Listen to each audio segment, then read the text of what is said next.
Hello everybody, this is our final project for our computer architecture class.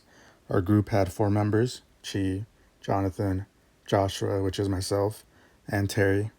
Prior to this course, none of us had much experience working with Arduinos, but Chi thought the best way to learn would be to tackle what seemed like a really complex project, which was decided would be a robotic arm. So we had all semester to work on this. Here you can see the assembled arm.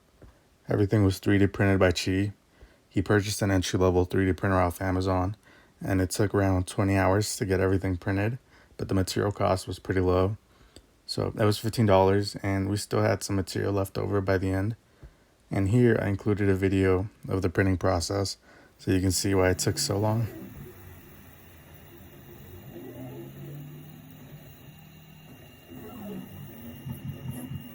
As you can see, it's a pretty slow process.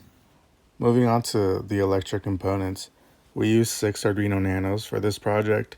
They all came with separate mini breadboards. To assemble them, we had to solder some components, which none of us had any experience with, so we got to learn about that in the process.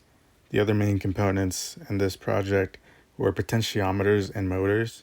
The motors were attached to the moving components of the arm, and the potentiometers were attached to an open glove and shoulder harness.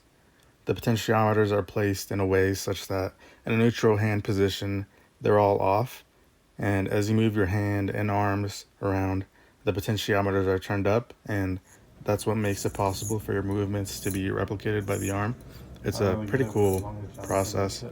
So that's about it for our project. Before I show the final product, I wanted to go back and show the components that we built everything with. Once she printed everything out, he put it in bags to organize all the components. And yeah, here's the final project.